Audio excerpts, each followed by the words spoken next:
Why did you have everything?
Last lecture में motion of centre of mass हम लोगों ने शुरू किया था और आई थिंक कुछ क्वेश्चंस नहीं किए थे, सब जो है वो टॉपिक हमने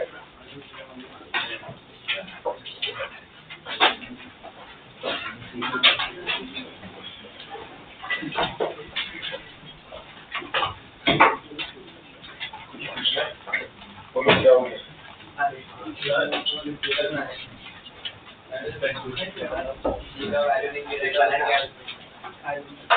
जी का वैल्यू नहीं दिया जाता है,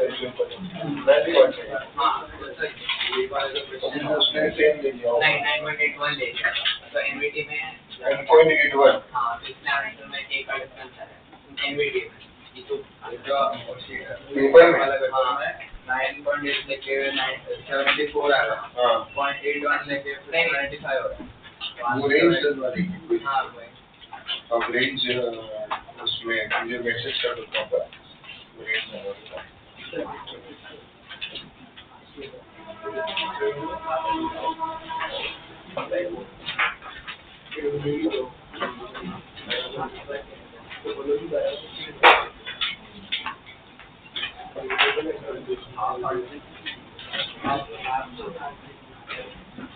चलिए आइए इसमें क्वेश्चन नंबर 1 दिया हुआ होगा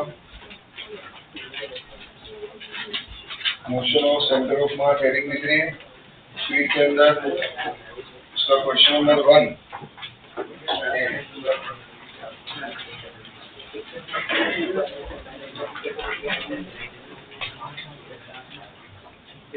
देखिए क्या दिया हुआ है इसके अंदर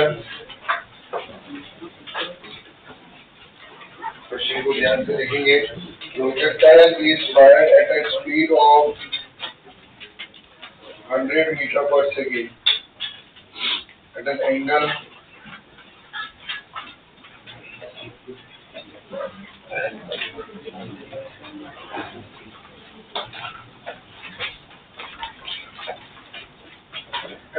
of 37 above the horizontal. At the highest point, projectile जो है वो ब्रेक होता है दो पार्ट के अंदर 1:3 के अंदर जो है दो पार्ट में ब्रेक हो रहा है.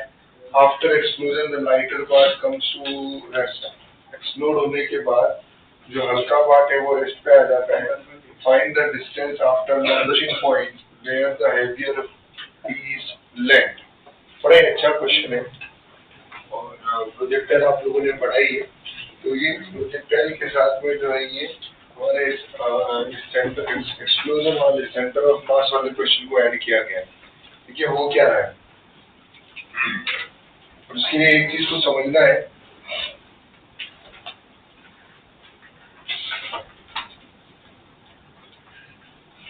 अगर किसी को मैं यहां से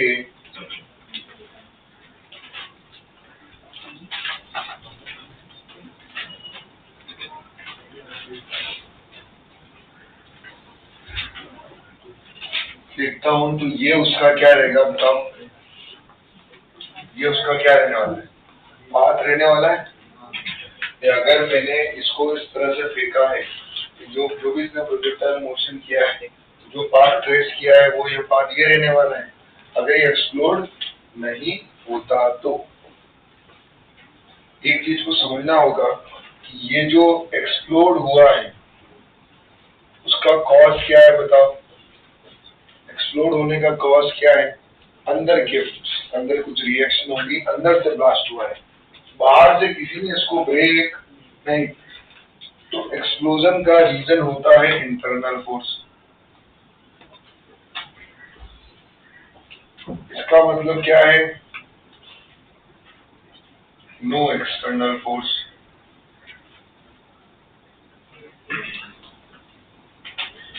नो एक्सटर्नल फोर्स। अगर कोई एक्सटर्नल फोर्स पैदा नहीं है तो सेंटर ऑफ मास में आइडियली जो है कोई चेंज नहीं आना चाहिए। तो अगर ये बिना एक्सप्लोड हुए जिस पाथ को ट्रेस कर रहा था, एक्सप्लोड होने के बाद भी उसका सेंटर ऑफ मास वही पाथ को ट्रेस करेगा। समझ में आ रहा है यहाँ पे? इसका क्लियर मतलब क्या हो गया है कि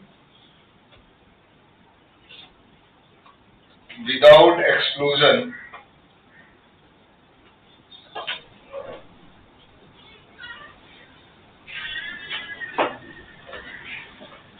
path is by body,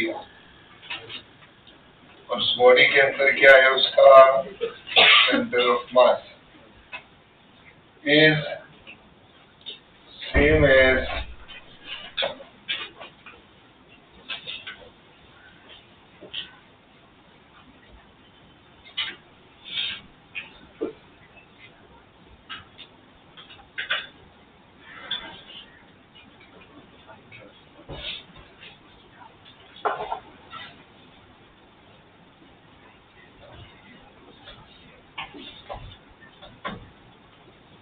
clear हुआ। यहाँ पे बहुत गहरी बात को मैंने बड़े शानदार तरीके से लिख दिया है।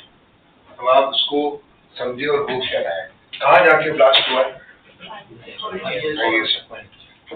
ब्लास्ट नहीं होता तो कहाँ गिरती बॉडी, तो आई थिंक ये तो आप 37 डिग्री है और कितना है वेलोसिटी, इनिशियल वेलोसिटी 100 मीटर पर सेकंड।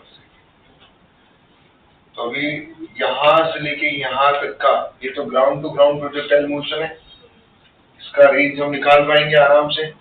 क्या फॉर्मूला होता है रेंज का,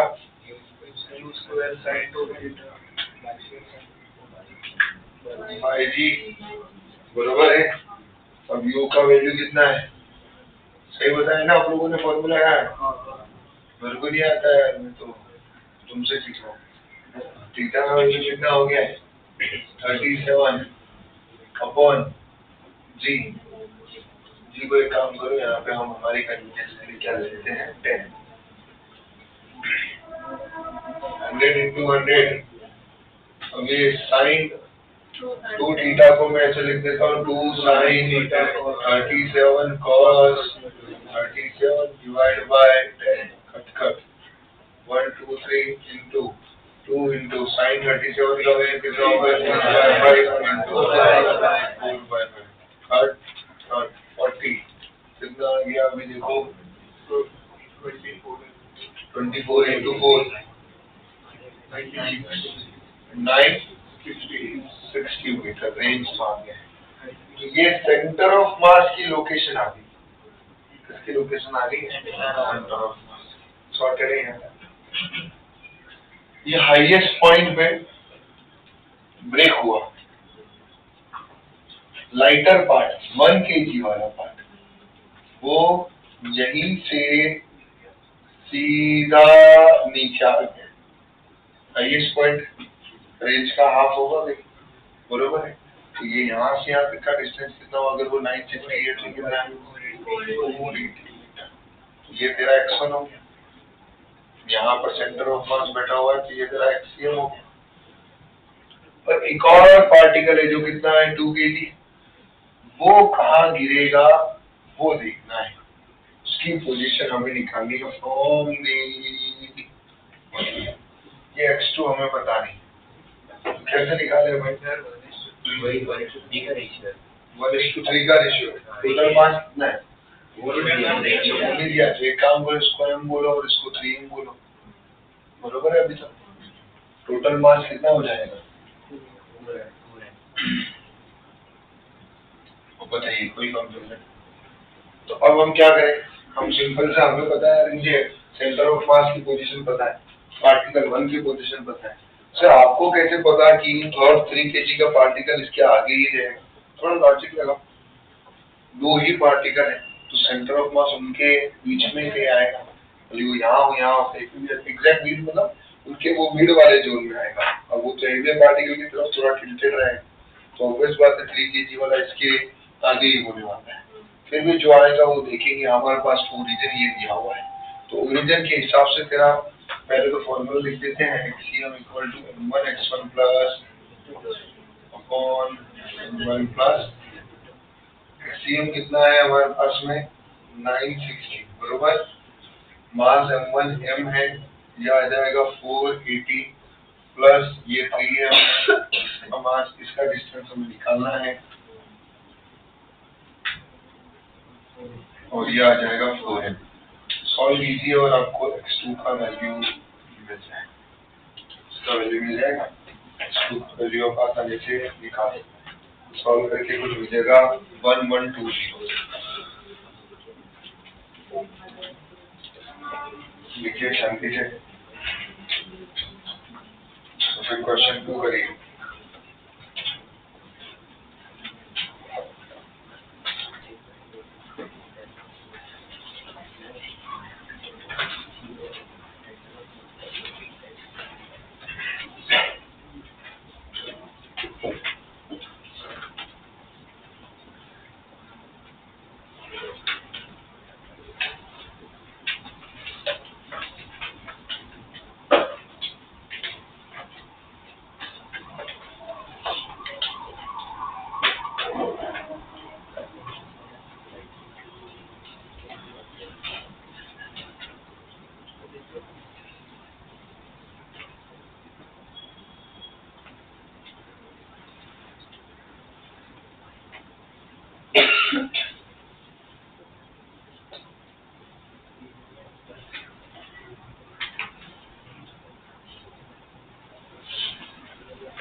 देखिए क्वेश्चन नंबर 2 अब करें इसको, हो गया लिख के,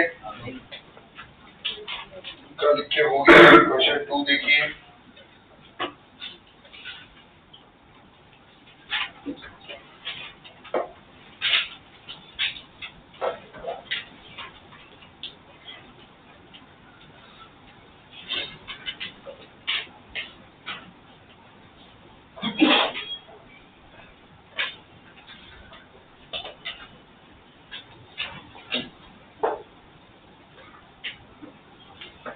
देखिए क्या दिया हुआ है, 2 balls with a mass m1 equal to 3 kg and m2 equal to 5 kg have initial velocity v1 and v2 have initial velocity v1 and v2 is equal to 5 meter per second in the direction shown in the figure. They collide at the origin. Find the velocity of center of mass 3 seconds before the collision and the position of center of mass 2 seconds after the collision. ठीक है, हमें centre of मास की position बताना है 3 second before the collision और centre of मास की position बताना है 2 second after the collision. Clear है? देखिए सबसे पहले आपके पास दोनों मासेस दिए हुए हैं और दोनों मास जो है उनकी वेलोसिटी दिया हुआ है 5 kg दिखाई दे रही है, ठीक, सॉरी 5 मीटर पर सेकंड दिया हुआ है। तो मासेस दोनों का हमारे को एक का 3 kg और एक 5 kg दिया हुआ है। वेलोसिटी ऑफ सेंटर ऑफ मास जो है वो फाइंड आउट करना है। इनिशियली में देखिए यहाँ पे जब वो दोनों मूव करिए तो कांस्टेंट स्पीड के साथ मूव करिए। ये जो दिया हुआ है वो हमें क्या दिया हुआ है, कांस्टेंट स्पीड के साथ जो है ये दोनों ही मूव कर रही है, इनिशियल वेलोसिटी दिया हुआ है। अब ऐसा बीच में वो पाथ कैसा है, रेजिस्टिंग है या क्या है, वो हमें कुछ मेंशन नहीं। अगर मान लीजिए मेंशन होता तो माइट भी जो है हम लोग उसमें एक्सेलरेशन का भी रोल देखते, लेकिन अभी क्या दिया हुआ है, दोनों पॉइंट की जो है हमें क्या दिया हुआ है, वेलोसिटी दिया हुआ है। तो हम आराम से क्या निकाल सकते हैं, velocity of centre of mass. Velocity of centre of मास कैसे निकालेंगे, that VCM is equal to m1 into v1 vector plus m2 into v2 vector m1 plus m2। Question में डायग्राम भी हमें दिया है, क्या दिया हुआ है, डायग्राम साफ क्लियरली दिया हुआ है। ये देखो ये दोनों ना तो x में है ना दोनों प्योर y में, they are in the XY plane. तो या तो आप कैसे करो, x कंपोनेंट अलग से निकालो, y कंपोनेंट अलग से निकालो, या फिर आप कैसे करो, वेक्टर फॉर्म में करो। It's completely our choice. Clear हो गया? यहाँ पे मैं वापस रिपीट कर रहा हूँ, अगर दोनों x में होते तो मैं सीधा वेलोसिटी का x कंपोनेंट निकाल देता है, m1 v1 x1 plus m2 v2 x2 ऐसे करके वेलोसिटी के x कंपोनेंट्स ले। लेकिन यहाँ दोनों ही वेलोसिटी ना प्योर x में है ना प्योर y में है, तो आपको या तो वेक्टर फॉर्म में करना पड़ेगा या x के लिए अलग से निकालेंगे और y के लिए अलग से निकालेंगे और फिर वेक्टर फॉर्म में लिख देंगे। ठीक है, तो अभी जैसे मान लो मैं वेक्टर फॉर्म में ही कर लेता हूँ, एक काम करता हूँ, ये रहा v2, कौन से डायरेक्शन में जा रहा है भाई, ये कौन से डायरेक्शन में जा रहा है, ऊपर की तरफ, तो v2 चाहिए, बराबर है यहाँ तक। और ये जो वेलोसिटी है वो है v1, इसको थोड़ा अपन को रिजॉल्व करना पड़ेगा। ये एंगल 37 भी दिया हुआ है, इसके साथ एंगल बने वो कौन सा कंपोनेंट, v1 cos 37 और v1 sin 37, तो that is v1 cos 37 i cap minus v1 sin 37 j cap equal to v1 vector। So that v1 vector is equal to v1 into 4 by 5 I cap minus 3 by 5। ठीक है, हाँ negative x में है तो minus में होगा।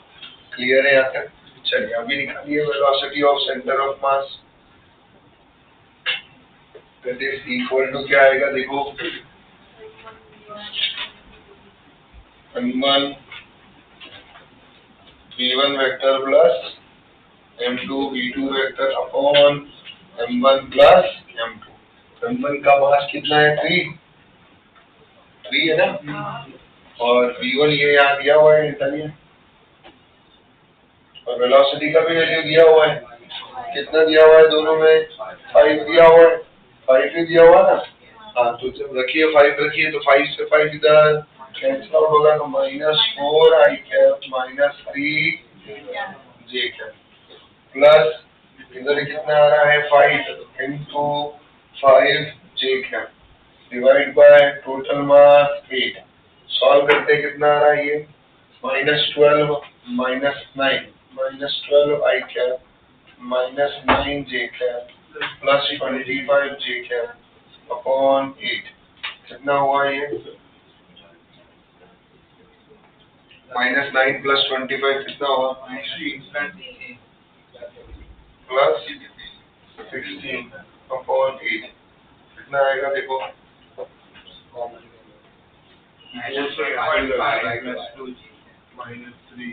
जी, ये आ गया हमारे पास में ECM।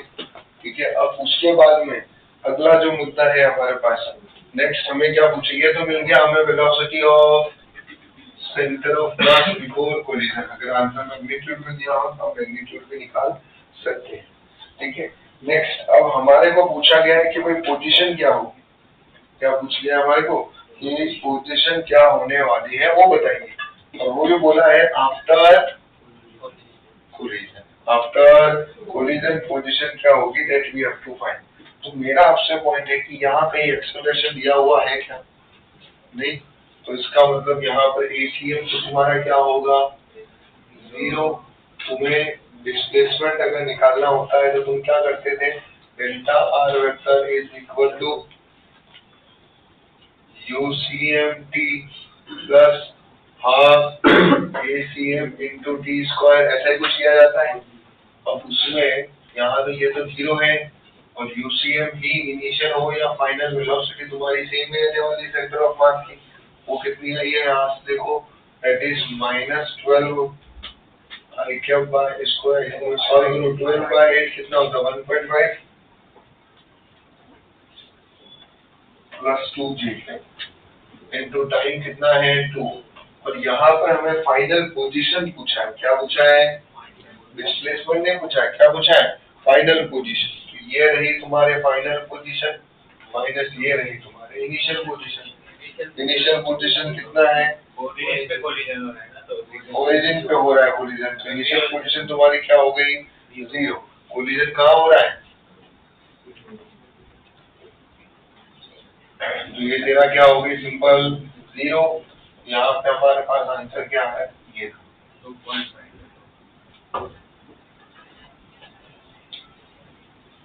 क्लियर है? अरे समझे कि नहीं समझे? तो फिर क्वेश्चन नंबर 4 का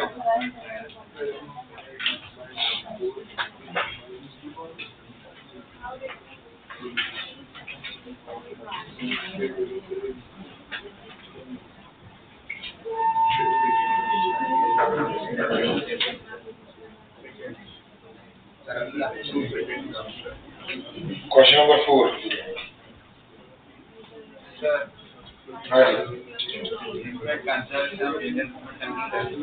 क्या पढ़ाया बेटा अभी तक? इसमें कंजर्वेशन ऑफ लीनियर मोमेंटम की जरूरत का है। कोलिजन होता है वहां हम COLM लगा सकते हैं, लेकिन जरूरत के हिसाब से लगेंगे। यहाँ पूछा क्या गया है? सेंटर ऑफ मास की पोजीशन, सेंटर ऑफ मास की वेलोसिटी, तो फिर COLM कैसे लगेगा? ठीक है ना, आएगा COLM भी आएगा। कहाँ किसकी? अब इसमें पूछा होता आफ्टर कोलिजन दोनों पार्टिकल की वेलोसिटी क्या है, then we have to use the COLM। ठीक है, आफ्टर अगर पूछा हो कि भाई आफ्टर कोलिजन इस पार्टिकल 1 की वेलोसिटी क्या होती है, पार्टिकल 2 की वेलोसिटी क्या होती है, तो हम COLM यूज करते हैं। ठीक है, अभी तो पूछा है वो सेंटर बोल पूछ रहा है वो सेंटर ऑफ मास की पोजीशन किधर है, सेंटर ऑफ मास की वेलोसिटी कितना है, तो सेंटर ऑफ मास की अपनी लगेगी। जब कोलाइड करेगा तो उसकी जो वेलोसिटी है वो अपोजिट में कोलिजन आएंगे वो जरूरी नहीं है कि अपोजिट, ठीक है। और अपोजिट हो या ना हो उससे अपने को कोई लेना देना भी नहीं है, क्योंकि इस पे कोलिजन में जो फोर्सेज इन्वॉल्व हो रहे हैं वो कौन से फोर्स है? Internal force, there is no external force. तो मेरे हिसाब से सेंटर ऑफ मास का जो एक्सेलरेशन है वो तो जीरो ही आने वाला है, ईसीएम तो आएगा ही। तो नो डाउट हिट करने के बाद में इनकी वेलोसिटीज अलग अलग होगी, ठीक है, लेकिन बीसीएम जो है वो तुम्हारा क्या आने वाला है? सेम ही आने, ठीक है। बीसीएम जो है वो तुम्हारा क्या आएगा? सेम है। बीसीएम कब चेंज होता? जब एसीएम होता। अब एसीएम नहीं है तो बीसीएम जो है वो सेम ही है, उनकी वेलोसिटी में जरूर चेंज होगा। आफ्टर कोलिजन जो ये अभी 5 है, आफ्टर कोलिजन माइट भी जो है उनकी वेलोसिटी में जो है चेंज हो जाए, किसी का 6 हो जाए, किसी का 4 हो जाए, ठीक है ना। वो अपोजिट होगी या ना होगी वो हम कोलिजन में जाके देखेंगे वो कैसे निकाला जाता है। अगर आप वो पूछा जाए कि यार क्या वेलोसिटी है आफ्टर कोलिजन, तो हमें COLM भी लगाना पड़ता है, हम उनकी वेलोसिटी निकाल के बताते कि वेलोसिटी क्या है और क्या होने वाला है ना, वो डिपेंड करता है कि कौन से टाइप का कोलिजन हुआ है। There are 2-3 factors. अभी हमारा दिमाग हम बिल्कुल क्लियर है, हमें पहला चीज क्या पूछा था उन्होंने? हाँ बीसीएम निकालो बिफोर कोलिजन। तो हमारे पास बिफोर कोलिजन तो वेलोसिटी दी हुई थी, हमने आराम से बीसीएम निकाला। सर हमने देखा क्वेश्चन में कहीं पर भी हमें एसीएम दिया हुआ नहीं है। अब बोला है कि हिट करने के बाद में तो मूविंग सिस्टम है ना, तो पोजीशन चेंज होगी। अगर ये दोनों रेस्ट पे है तो इनका सेंटर ऑफ मास बाद में भी जो है क्या रहने वाला है? रेस्ट पे ही रहने वाला है। पर ये दोनों सिस्टम मूविंग में है, सेंटर ऑफ मास खुद मूव कर रहा है, उसके पास वेलोसिटी दिया हुआ है, ये रही बड़ी वेलोसिटी। हाँ अगर ये वेलोसिटी नहीं होगी तो पोजीशन आती नहीं, सेंटर ऑफ मास के पास वेलोसिटी है, वो मूव कर रहा है और वो उसी वेलोसिटी से मूव करते जाएगा, तो हमने उसकी पोजीशन निकाल दी थी, टाइम बाद में कहाँ रहने वाला, ठीक है।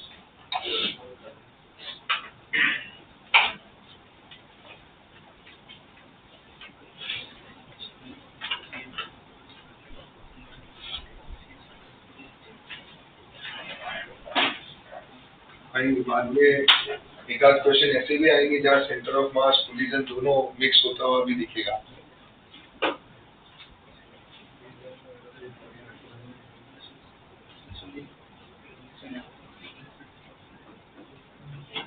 फोर्थ क्वेश्चन करना है बेटा।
Fourth question.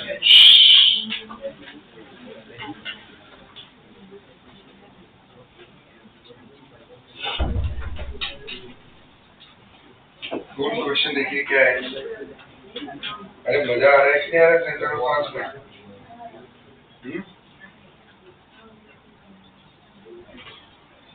और वर्क पावर एनर्जी हुआ आप लोगों का, बढ़िया से प्रिपेयर हो गया है सब कुछ? टेस्ट को क्वेश्चन बनते नहीं बनते उसके? क्या करते रहो। एक आई थिंक अंकित सर ने भी शायद शुरू किया है ना, से हमको अंकित सर बताएंगे वो व्हाट वी डिसाइड कि हम क्या करने का सोच रहे हैं कि जो भी पीवाईक्यूज मेंस की है ना, तो वो सारे जो है हम अभी से करवा देंगे, ताकि क्या है ना कि हमारे को बाद में will do some new questions, ठीक है एंड में। फिर हमारा हम वो जो अक्टूबर नवंबर वाले या दिसंबर वाले मंथ में क्या सोचते थे, हमारे पास में वो एक होता पीवाईक्यू कंप्लीट करो, पीवाईक्यू कंप्लीट करो, तो बेटर है will do all the PYQ के साथ साथ में ही हम बढ़िया से कंप्लीट करते हुए जाते हैं। हम कोशिश करते हैं बहुत ज्यादा पुराने नहीं, तो एटलीस्ट 2019 से लेकर 2026 के पेपर तो आपको आगे मिलेंगे, तो 2024-25 तक के जो है पीवाईक्यू विल डू, है ना। और करने का तरीका अपन सिंपल रखते हैं। आपको क्या करना है कि मैं आपको पीडीएफ भेजूंगा, ठीक है, वर्क पावर एनर्जी का पीडीएफ भेजूंगा, इवन टाइम भी दूंगा कि ये हमारे पास में 2 वीक का टाइम भी है। आप उसके अंदर जो है एक अलग से बुक बना, क्योंकि सर भी सेम वे में आपको बोलेंगे कि बुक बनाना है, हो गया डिस्कशन हो गया, क्योंकि सर ने पूरा बता दिया ब्लैक ब्लू मार्कर वो हमारा लिखना है जो नहीं है, सेम चीज आपको जो है अपने भी जो है इन चैप्टर्स में शुरू कर देना है, ठीक है। तो ऐसे अंकित सर ने पूरा इंस्ट्रक्शन दे दिया है आपको अच्छे से। तो अब होगा क्या, इससे फायदा क्या होगा, इसी बहाने एक आप पे भी प्रेशर आएगा और आप उसको जो है वो बढ़िया तरीके से कंप्लीट कर पाएंगे। हर एक सर का अलग पीवाईक्यू बुक कैसे कंप्लीट करें? अभी तक तो सारे सर ने बोला ही नहीं है, सारे सब्जेक्ट में तो बोला ही नहीं गया, तो अपन फिजिक्स नहीं कर रहे हैं, तो अभी जब हम फिजिक्स में कर रहे हैं तो बाकी में करना है तो अच्छी बात है, वो करो। मैं तो बोलता हूँ सब भी करो, ये तो बोलना भी नहीं चाहिए, ये तो हम सिर्फ इसलिए करवा रहे हैं कि इस बार बहुत सारे बच्चे जो है वो थोड़े खुद से कम इनिशिएटिव लेते हैं, इसलिए। बाकी ये तो बाय डिफॉल्ट हमें साथ में करना ही चाहिए। मैं तो एक चीज और बोलूंगा फिजिक्स में, एक चीज, एक बुक, एक एक्स्ट्रा बुक जो है जो आपको सॉल्व करनी चाहिए हमेशा साथ में, वो है HCF, है ना। ये मैं सब ये क्योंकि क्या है ना कि हम एक साथ में सारी चीजें नहीं करवा सकते, और ये आपको भी पता है ये प्रैक्टिकली पॉसिबल ही नहीं है, क्योंकि एक चैप्टर नहीं पढ़ाना है हमें, इतने सारे चैप्टर पढ़ाने ना, हम हर चीज का डाउट सॉल्विंग लेक्चर रख सकते हैं। ये जो हमारे को कुछ चीजें होती है जो हमारे को अपने लेवल पे प्रैक्टिस करते रहना चाहिए और हमारे को वो सॉल्विंग करते, क्योंकि टीचर का काम क्लास में सिर्फ कॉन्सेप्ट पढ़ाना है। मार्केट में बहुत सारी बुक्स है, अब वो सारी बुक आप सॉल्व भी करोगे, आप मालूम सर मेरे को इसमें डाउट मेरा इसका लो, हम पूरे समय में एक ही चैप्टर पढ़ाते हैं। आपको पता है कि सिलेबस भी वास्ट है, तो आपको अपने एंड से जो प्रैक्टिस करते रहना चाहिए या सॉल्विंग करते रहना चाहिए। देयर आर मेनी बुक्स, बहुत बढ़िया बढ़िया बुक्स है, लेकिन एक बुक जो है ना वो कम क्वेश्चंस के अंदर एक बोलते हैं ना कि हर टाइप आपको जो है कवर कराते हुए, आपका थॉट प्रोसेस बिल्डअप करते हुए, एप्लीकेशन बेस्ड क्वेश्चन कराते हुए, तो वो जो है वो कौन सा है, HCF। Otherwise English is good, DC bonding is good, physics galaxy is good, but उसमें number of questions बहुत सारे हैं। अब तुम एक टाइम में क्या क्या कर सकते हो, तुम इतना बड़ा अपना मॉड्यूल में भी ऐसा नहीं कि थोड़े से क्वेश्चन है, मॉड्यूल में भी बहुत सारे क्वेश्चन है, एडवांस की एक्सरसाइज है, पीवाईक्यू है, मेंस की पीवाईक्यू है, मेंस की एक्सरसाइज है, DPP है, उसके बाद हम लोग ग्रुप पे और शीट भेजते रहते हैं, है ना। तो आप साइड में एक बुक जिसमें 50-60 क्वेश्चन हो, और उसमें भी है ना आगे के 30-40 तो आपका सिर्फ क्या बिल्डअप कर रहे हैं, कॉन्सेप्ट बिल्ड कर रहे हैं। लास्ट के जो 20-30 है ना वो एकदम बढ़िया क्वेश्चन है, जो बोलते हैं कि आपका थॉट प्रोसेस जो है ना एकदम बढ़िया से खोल के रखते हैं, जहाँ पे आपको एप्लीकेशन के बारे में वो लास्ट के 5-10 क्वेश्चन ही है एक्चुअली। तो वो जब आप करने में जाओगे ना, वो करोगे तो आप देखो 50-60 में से 30-40 तो आपने 1-1.5 घंटे में नहीं उड़ा दी, वो अगले 20-30 में आपको जो है थोड़ा टाइम लगेगा। और ऐसा तो है नहीं कि हमें हर वीक करना है, और एक चैप्टर ऐसा भी नहीं है कि हमारा एक वीक में कंप्लीट हो जाता है, 2-3 महीने तो लगते हैं। और हमें ये बुक कब सॉल्व करनी है, चैप्टर होने के बाद में। तो अभी तक जो चैप्टर हुए हैं, तो जिस वीक में आपको टाइम मिले कि इस वीक में मेरा टेस्ट कम है, इतना आगे नहीं हुआ है तो मैं अभी क्या एक्स्ट्रा सॉल्व करूँ फिजिक्स में, तो उस टाइम पे क्या करो, जो चैप्टर कंप्लीट हो गया है या जो टेस्ट में आने वाला है उस चैप्टर का HCV जो है वो क्या कर दिया करो, सॉल्व कर दिया। Clear? The reason why I am saying HCV, क्योंकि आप दुनिया में किसी भी टीचर से सुनोगे ना तो वो पहला नाम जो बोलता है वो कौन सा बोलता है, HCV। हाँ, नाउ मार्केट में बहुत अच्छी बुक है। ये अभी क्यों बोल रहे हैं हम आपको, क्योंकि स्टार्टिंग फेज में, जब आखिरी के चैप्टर्स में जाएंगे ना तब हमारे पास टाइम ही नहीं होगा, तब हम बात कर रहे होंगे कि यार चलो इन चैप्टर्स में तुम PYQ लगा लो बहुत। अभी हमारे पास टाइम है तो इसलिए हम बोल रहे हैं PYQ के साथ जब जब आपको टाइम मिले, यू फील कि क्या मैं एक्स्ट्रा सॉल्व करूं, तब क्या करो, HCV लेकर उसके क्वेश्चन को कंप्लीट कर दो जब जब टाइम मिले, ठीक है ना। उससे होगा क्या, और ये HCV और ये ऐसी बुक है ना, इन केस आप अटक भी जाते हो गई या कोई क्वेश्चन नहीं भी आया है तो आप ऐसा नॉर्मल सर्च करोगे ना तो भी आपको जो है उनका सोल्यूशन मिल जाए, चाहे वो टेक्स्ट फॉर्म में मिले, चाहे वो, और टेक्स्ट फॉर्म में तो आपको HCV का एक सोल्यूशन का ऐप आता है तो वहां से आपको उसका सोल्यूशन जो है आप आराम से रेफर कर सकते हो। नहीं समझ में आया तो उनका वीडियो सोल्यूशन भी मिल जाता है। तो बहुत बार वो डिपेंडेंसी ऑन द टीचर जो है वो थोड़ी सी क्या हो जाती है, कम हो जाती है। तो दीज आर द थिंग्स जो अभी साथ साथ में करो, आपका जो है ना कोई भी चैप्टर, जैसे मान लो काइनेमेटिक्स हो गया, यूनिट्स हो गया, लॉज ऑफ मोशन हो गया। हाँ, यूनिट्स को as of now you can कि उसको रहने तो उसको मैं आखिरी में एक बार रिवाइज कर लूंगा, but kinematics, laws of motion, work power energy, gravitation हो गया ना हमारा, और ये चैप्टर जो है एटलीस्ट हम वो बढ़िया से कंप्लीट कर सकते हैं। ठीक है, तो राइटिंग अभी तो ऑप्टिक्स चालू भी हो गया, सर्कुलर मोशन भी हो गया हमारा, तो मतलब अच्छा खासा पोर्शन हो गया।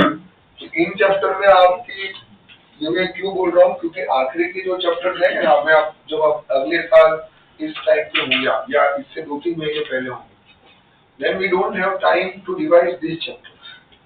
तब आपके दिमाग में क्या चल रहा होगा कि यार टीचर भी बहुत फटाफट तो लेक्चर लगा रहे हैं, क्योंकि क्या होता है लास्ट में सबका डेडलाइन होता है सितंबर में सिलेबस को कंप्लीट करना। तो कहीं ना कहीं जो है वो उन 5-6 महीने में बहुत ज्यादा रश होता है, चैप्टर भी फटाफट किए जाते हैं, और उन चैप्टर में जितना आराम से हम ये चैप्टर पढ़ रहे हैं उतने आराम से वो चैप्टर नहीं पढ़े जाते। देखो जो सच है वो सच है, जो सीक्वेंस जो होता है स्टार्टिंग में बेस बिल्ड करना होता है, बच्चे को ट्रस्ट दिलाना होता है, तो क्या होता है स्पीड थोड़ी स्लो होती है। Once we enter into the 12th वाला पार्ट, टाइम भी कम रहता है, तो क्या करना पड़ेगा कि हमारे को थोड़ा सा चैप्टर में पेस बढ़ानी पड़ेगी। न्यूमेरिकल जहाँ यहाँ पर अभी देखो अपन ने साइड पे मोशन पे 3-4 न्यूमेरिकल किए, वहाँ वो न्यूमेरिकल का नंबर कट के जो है कितना हो जाता है, 2 हो जाता है। तो आपको उस टाइम पे उन चैप्टर की प्रैक्टिस करना भी जरूरी है। तब आप ये पुराना सोचो कि अब मैं आज काइनेमेटिक्स का HC वर्मा सॉल्व करूंगा, तब वो थॉट डेवलप करोगे तो आप बेवकूफ, ठीक है, तब नहीं सॉल्व करने का, तब तो आपके पास टाइम ही नहीं है, तब उन चैप्टर पे ज्यादा ध्यान देना। तो अभी जितना मैक्सिमम टाइम दे रहे हो ना, तो ये ध्यान रखो इन मैक्सिमम टाइम में इफ वी आर, हमारे पास टाइम मिल रहा है तो ये चैप्टर इतने स्ट्रॉन्ग कर ले, इनमें जो भी हमारे को इम्पोर्टेंट मिल रहा है उनको बढ़िया से नोट डाउन कर ले। तो ये मैं वापस से बोल रहा हूँ, अगर आप अच्छे से नोट डाउन नहीं करोगे, note down in sense when you are studying at home, तो आपको ऐसा लग रहा है कि यार ये क्वेश्चन का तरीका जो है बहुत अच्छा है, ये इस लॉजिक से सॉल्व हो, वो लॉजिक है ना, आप सोचोगे लॉजिक समझ में आ गया, लेकिन थोड़े दिनों बाद आप वो लॉजिक भूल जाओगे, क्योंकि आपको ये थोड़ा ध्यान, कितने सारे टॉपिक हैं, भूल जाओगे आप 6 से 10 दिन में भूल जाओगे। बट अगर आपने वो लॉजिक को क्या कर दिया, एक जगह नोट डाउन कर दिया और उसको आपने थोड़े दिनों बाद रिवाइज करते रहे, तो नहीं भूलोगे। तो फिर आपको ध्यान रहेगा कि यार ये ऐसा कुछ सिनेरियो है ना, तो I have to do this, ठीक है। तो ये छोटे छोटे स्मार्ट पॉइंट होते हैं जो यूज करते रहो अपने स्टडी में, अदरवाइज हम लोग है ना पढ़ते रहेंगे हमारे मार्क्स नहीं आए। तो मेरा हमेशा से यही रहा है, मैं जब खुद पढ़ता था तब, और मैं बच्चों को भी यही बोलता हूँ जो मेरे पास आते हैं गाइडेंस के लिए, मैं उनको भी एक ही चीज बोलता हूँ, हमारे को जितना हम पढ़ रहे हैं, अगर मैं 2 घंटा पढ़ रहा हूँ तो मेरे मार्क्स 2 घंटे के हिसाब से आने चाहिए। 6 घंटा पढ़ रहा हूँ तो मेरे मार्क्स 6 घंटे के हिसाब से आने चाहिए। अगर मैं 6 घंटे पढ़ रहा हूँ और मेरे मार्क्स 2 घंटे के हिसाब से आ रहे हैं, मतलब हमारी स्टडी टेक्निक्स में कुछ ना कुछ गड़बड़ है, मतलब हमने कुछ ना कुछ सही नहीं किया है।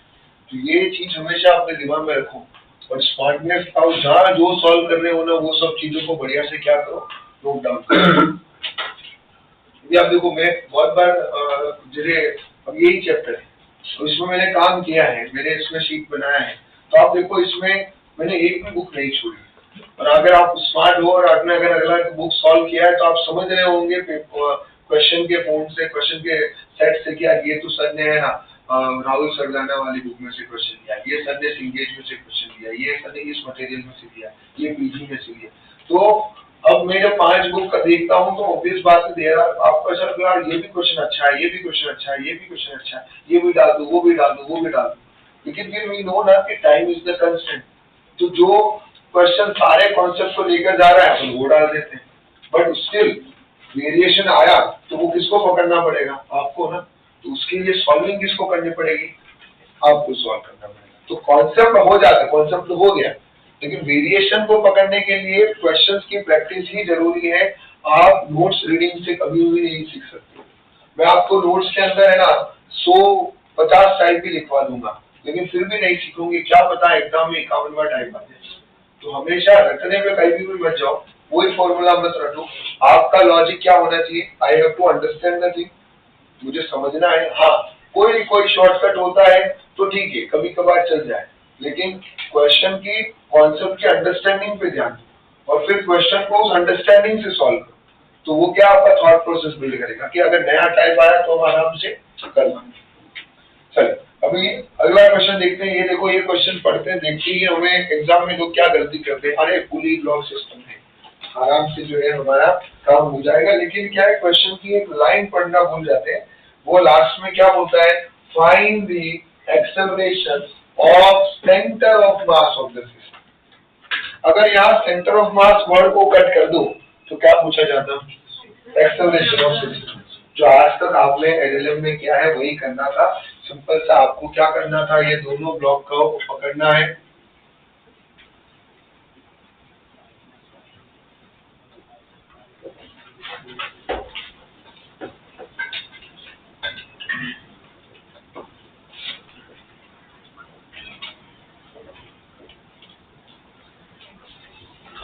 पहली बात हम सब लोगों ने एलएलएम में सीखा है, both block are connected with the same string so they have the same acceleration। m1 m2 में कौन बड़ा है? तो आई थिंक उन्होंने ऐसा कुछ मेंशन किया है क्या? हाँ, डायग्राम से देखिए तो m2 बड़ा दिख रहा है, तो m2 नीचे की तरफ जा रहा है और m1 ऊपर की तरफ जा रहा है with the same magnitude of acceleration e।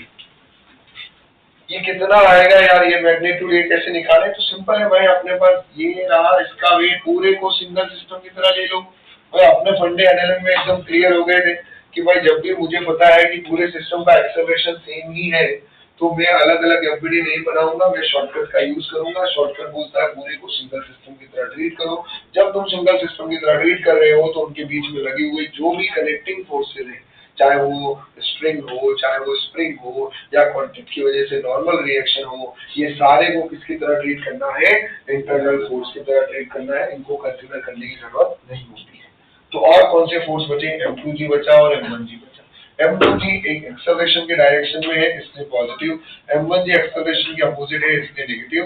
Upon total mass, तो दैट इज इक्वल टू, या हमें मिल जाएगा m2 minus m1 upon m1 plus m2 into g। ये अपने को एक्सेलरेशन मिल गया है।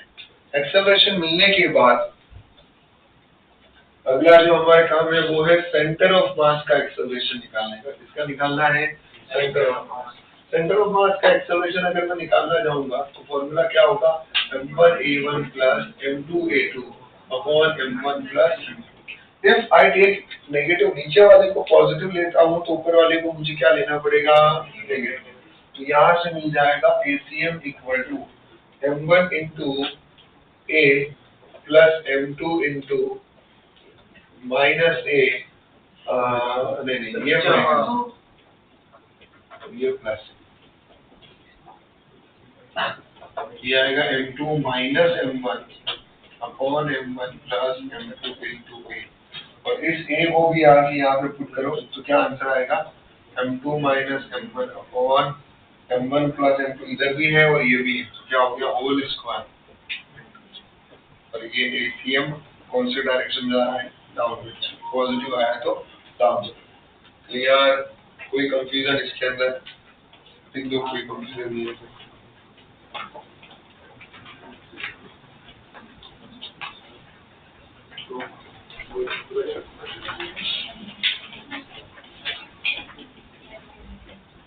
चलिए फिर एक बहुत बढ़िया क्वेश्चन करके जा रहे हैं, बहुत बढ़िया मतलब बहुत बढ़िया क्वेश्चन। Question number 5।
हाँ जी, फिफ्थ वाला पढ़ो।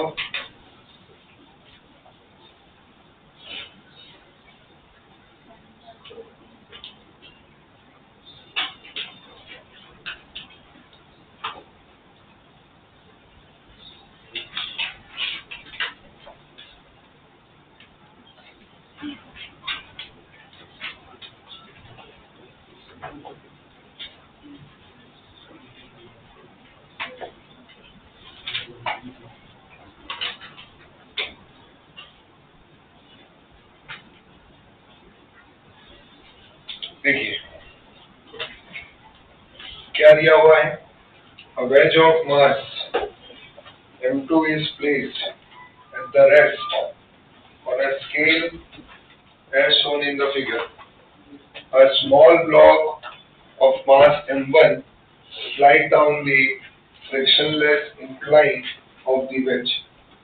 Find the scale reading while the block slides.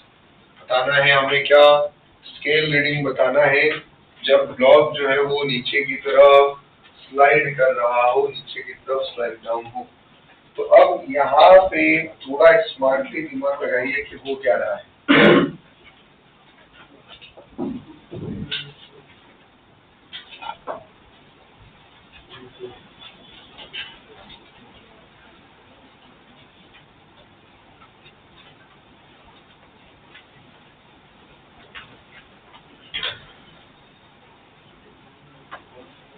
ये दिया हुआ M1 M2, हमें निकालना क्या है, ये जो यहाँ पर एक वेइंग मशीन दिया हुआ है उस वेइंग मशीन का रीडिंग निकालना है। हमें किसका रीडिंग निकालना है, इस वेइंग मशीन का रीडिंग निकालना है।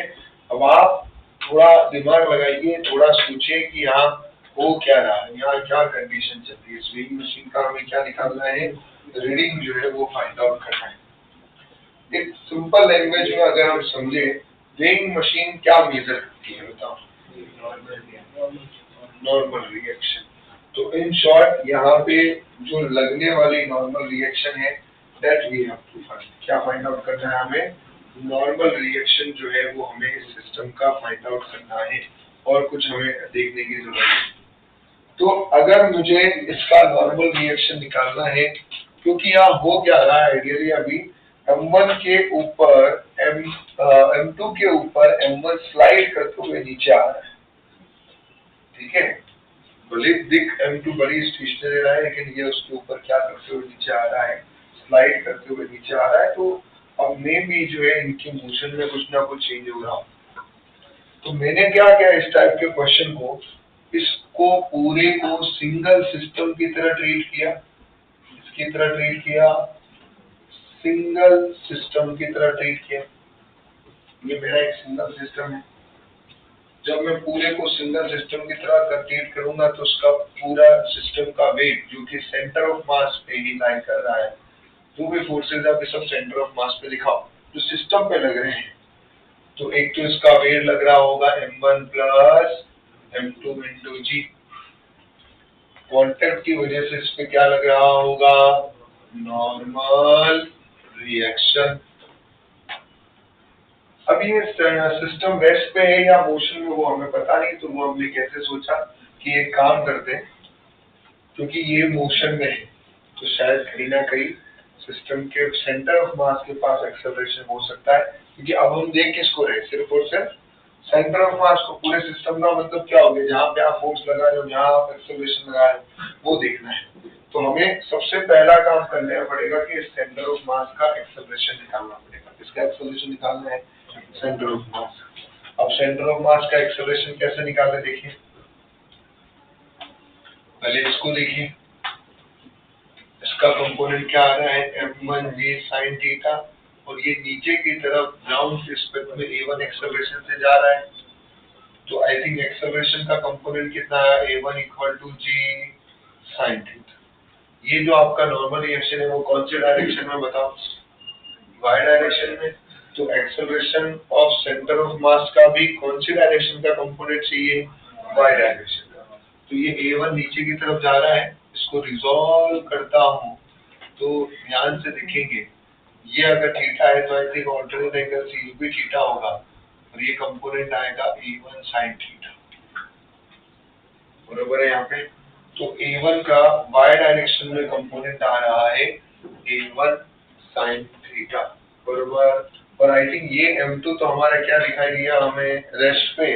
तो अगर मैं ACM निकालना चाहूँ तो m1 इंटू a1 का y component plus m2 into a2 का y कंपोनेंट। अब a2 में भी x में हो सकता है इधर उधर इसकी वजह से, लेकिन y में तो नहीं जाने वाला है, सपोर्ट में रुका हुआ है।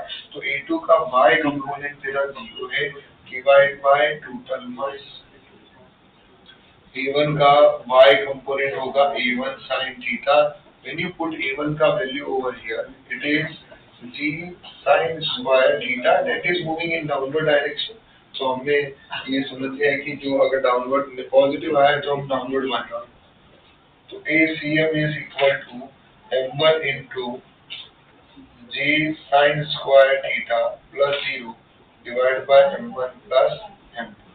तो ACM तेरे को मिल गया है, और ये पॉजिटिव में था ये, तो उसको डाउनवर्ड दिया तो ये पॉजिटिव में आ रहा है, मतलब डाउनवर्ड, मतलब तेरा ACM नीचे की तरफ जा रहा है। सॉर्टेड है। तुझे निकालना क्या है, L। तुझे मिल चुका है ACM। अब आराम से तू क्या लिख, फोर्स का इक्वेशन, और तेरा काम हो जाएगा। And that is F net equal to mass into acceleration of centre of mass. Acceleration की डायरेक्शन में जो फोर्स है वो पॉजिटिव है।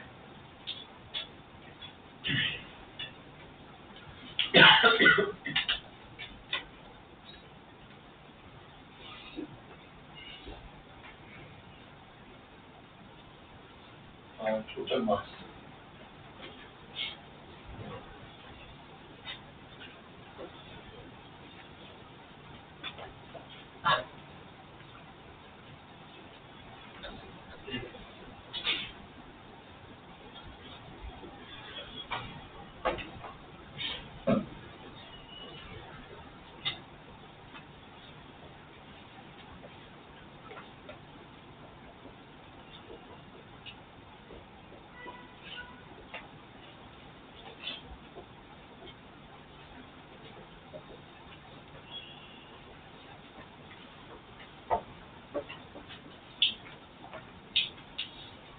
ठीक है।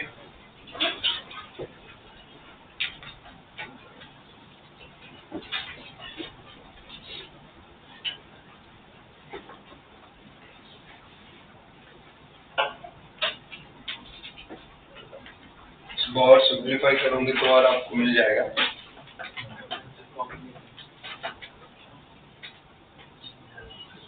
वन जी कॉमन लूंगी तो 1 minus sine square theta plus m2। 1 minus sine square theta को क्या लिख सकते हैं हम? Cos square theta.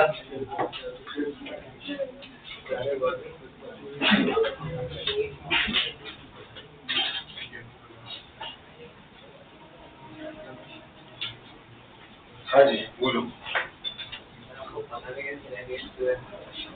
Very good question sir. हमें कैसे पता चलेगा कि ये COM का? इससे पहले वाले क्वेश्चन को पता चल रहा था क्योंकि पूछा ही सेंटर ऑफ मास था।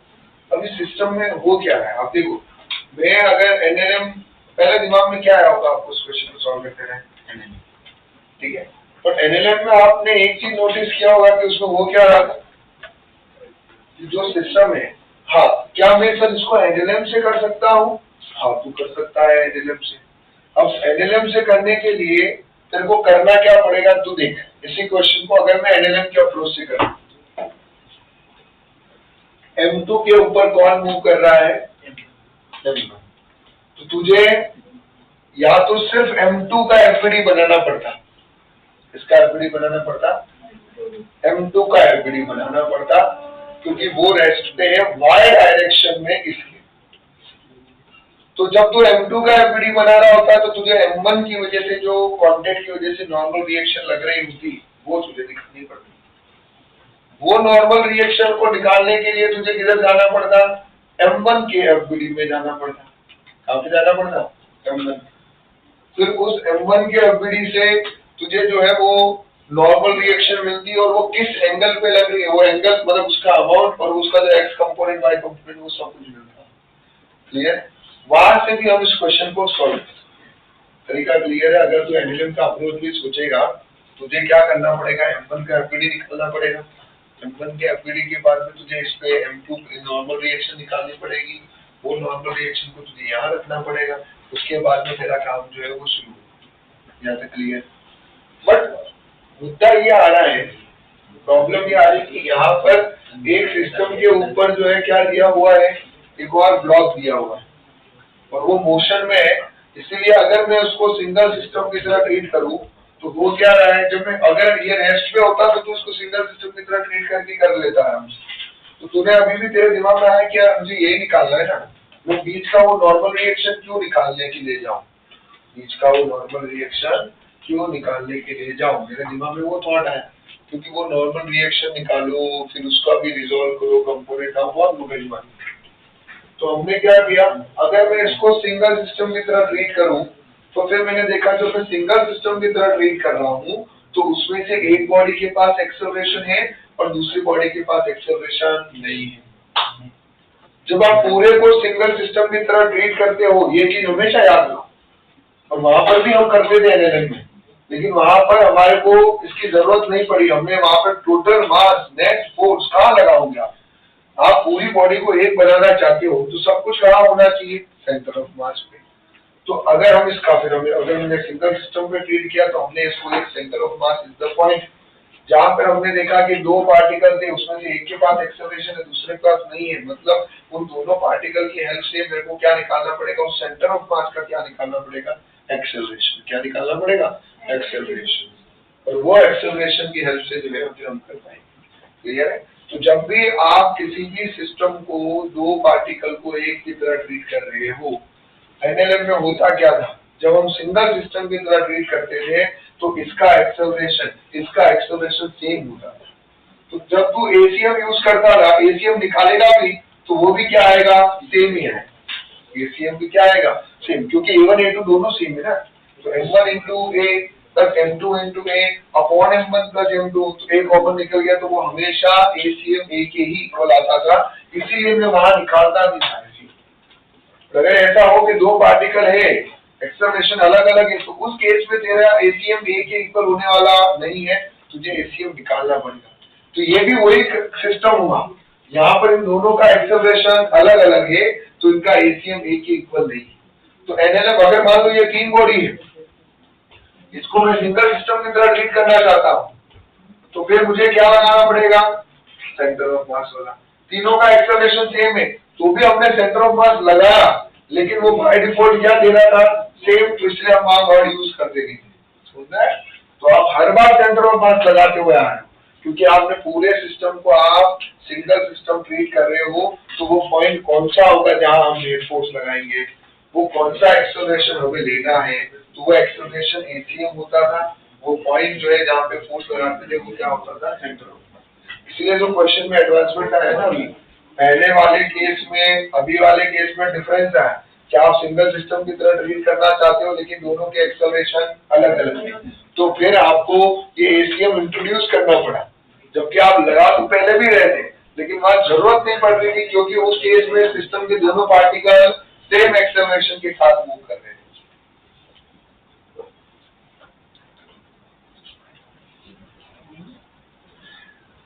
चलिए जी, अगला क्वेश्चन करिए, क्वेश्चन नंबर 6। Question number 6।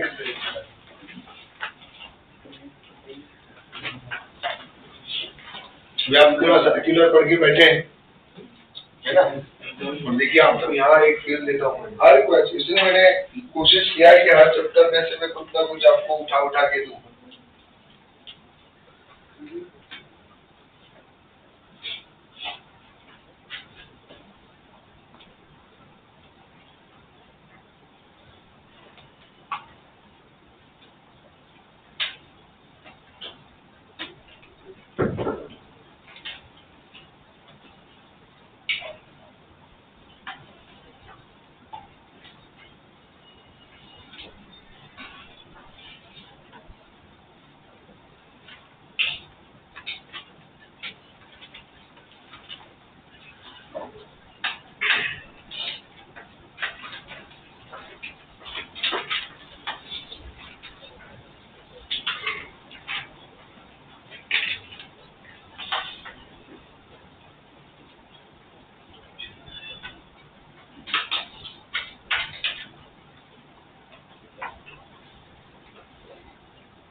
अच्छा, चलिए देखिए, बहुत ही अच्छा क्वेश्चन है।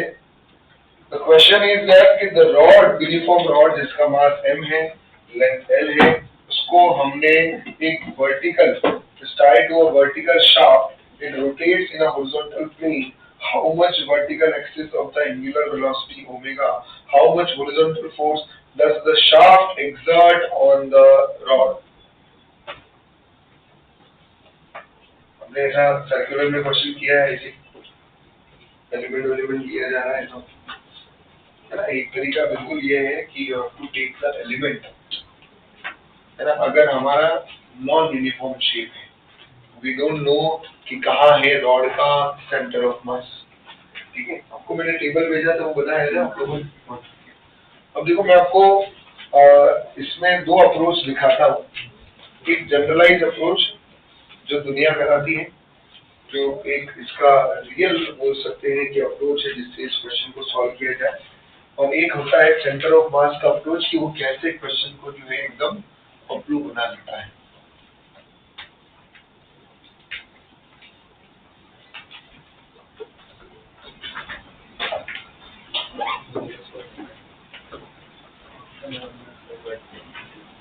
चलिए,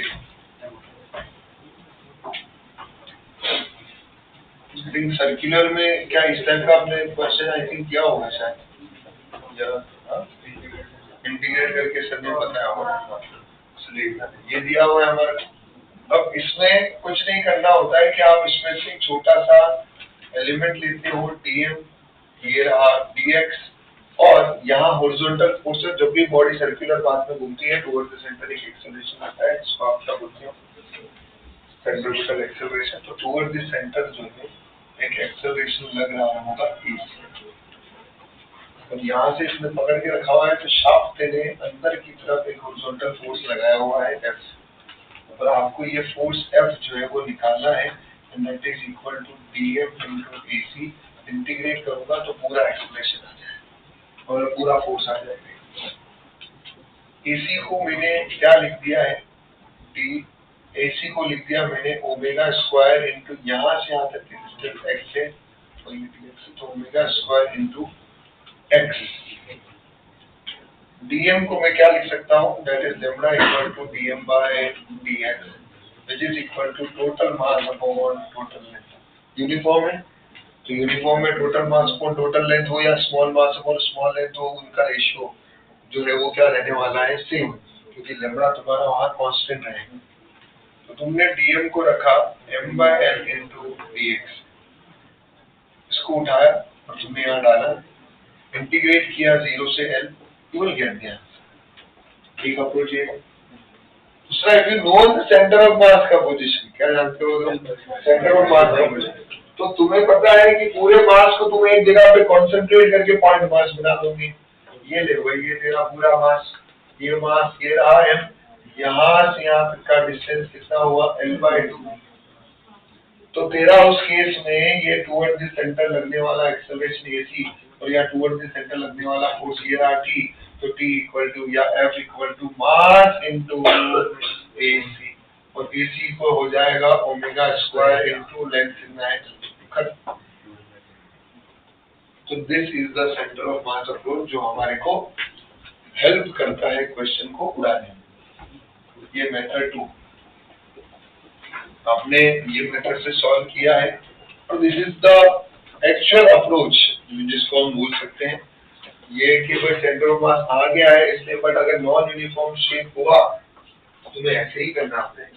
सर नॉन यूनिफॉर्म में भी मैं सेंटर ऑफ मास वाला मेथड लगा सकता है, पर नॉन यूनिफॉर्म में तुझे सेंटर ऑफ मास की पोजीशन निकालनी पड़ेगी, और वो भी फिर तुझे वैसे ही करना पड़ेगा, integration of x dm upon dx। तो उतना उधर भी करना ही, तो फिर तो यही सिखा दें।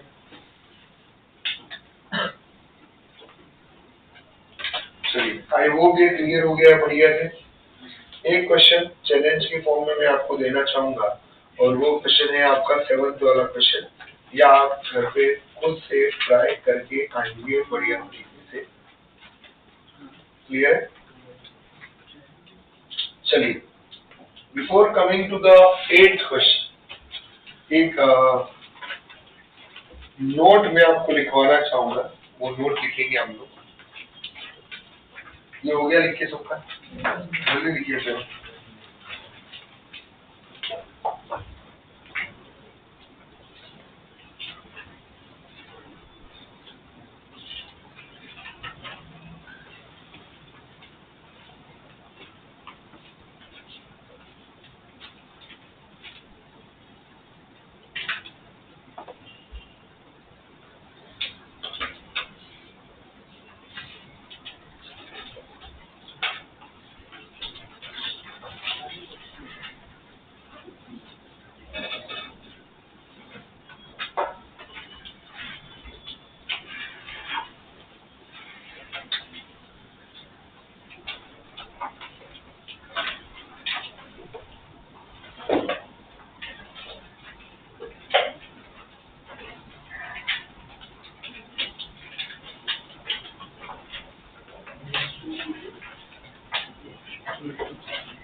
चलिए रब करो।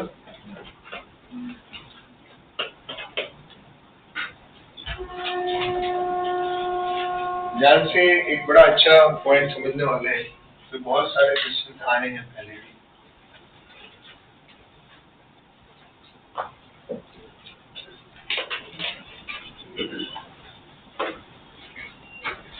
इफ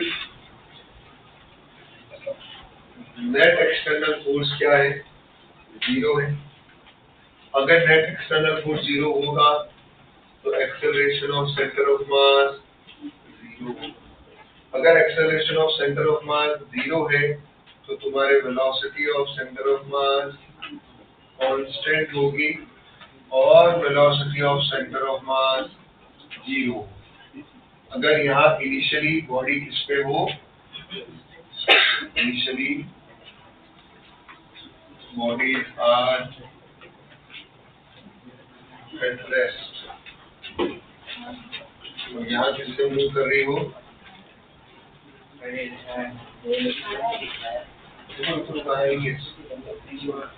उसमें अभी और कहानी आगे और ऐड करनी। तो इसमें हमने ये भी निकाला कि displacement of centre of mass क्या होगा, 0 है। अब अगर मान लीजिए फॉर टू पार्टिकल सिस्टम,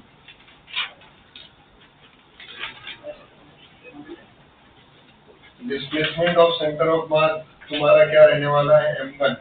मान लीजिए यहाँ तक क्लियर है। अगर हम डिस्प्लेसमेंट ऑफ सेंटर ऑफ मास जो है वो क्या होगा, m1 delta r1 plus m2 delta r2 upon m1 plus m2।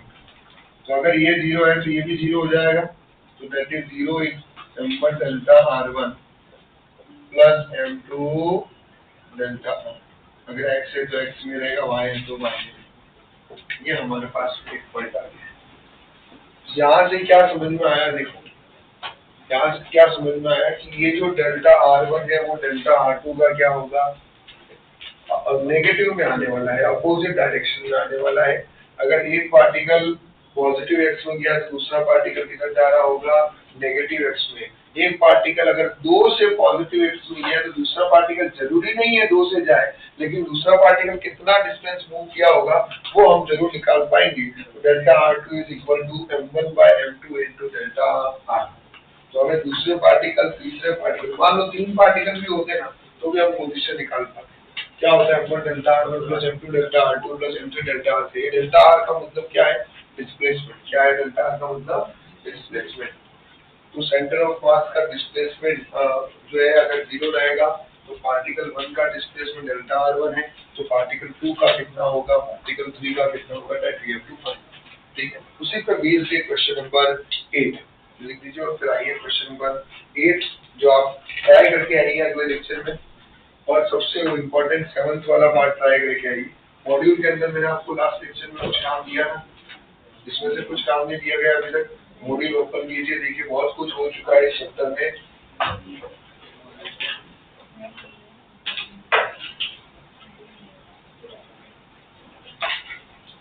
बहुत कुछ हो गया है मॉड्यूल के।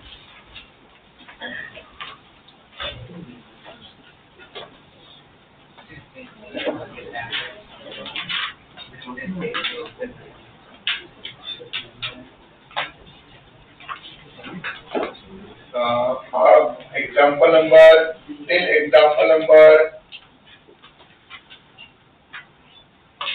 10 तक कर सकते हैं। एग्जाम्पल नंबर 10 तक आप आसानी से कर सकते हैं। इवन डीपीपी नंबर 1 भी आप सॉल्व कर सकते हैं। Example number 10 full example number मतलब 1 to 10 डीपीपी नंबर 1 पूरा करिए बढ़िया से कंप्लीट। डीपीपी 1 होने के बाद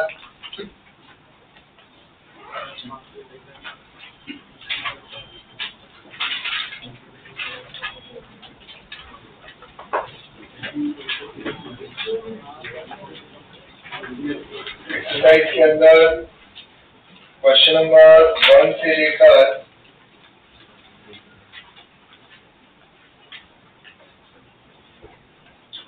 क्वेश्चन नंबर 15 तक, 1 से लेकर 15 तक, 1 to 15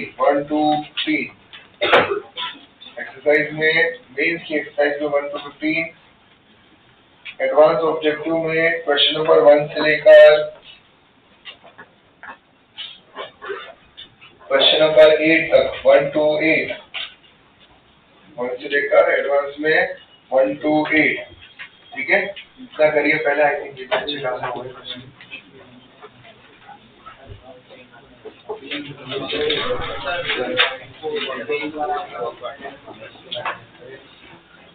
वो मुझे मैसेज करो, ठीक है।